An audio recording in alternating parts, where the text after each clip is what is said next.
Yana qanchada bo'lasan? Men qachondan beri tayyor turibman, doim kechiktirasan. Ayollarga nega shuncha vaqt kerak o'zi?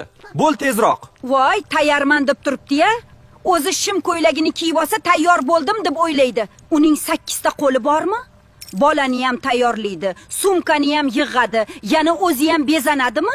Kelin, sen bor, bemalol o'zing yoqtirgan kiyimni tanla, sochingni qil va xotirjam tayyorlan. Senda to'liq yarim soat vaqt bor. Ona, yarim soatmi? Probkaga tushib qolamiz, butun kunim barbod bo'ladi. Bu sumkani yig'ish mening ishimmi o'zi? Sumkaga butilka solish uchun Google Maps kerakmi senga? Bola ikkalangizniki. Oldin yolg'iz yurganingda 5 minutda chiqarding-ku, nima bo'ldi? Yana yaxshilab eshit. Agar tashqaridan turib xotin, yana qancha vaqt kerak deb baqirsang, o'sha gel bilan turgan sochlaringni saqlab qola olmaysan. Erkaklar, eslab qoling. Ayol ataylab kechikmaydi. U bir o'zi 2 kishining ishini qilyapti. Eshik oldida turib gap otmang. Yordam bering. Rostini ayting, onajonlar.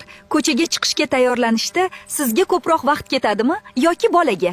Kommentariyada yozing. Shunaqa foydali ma'lumotlarni o'tkazib yubormaslik uchun Thompson Land sahifasiga obuna bo'ling.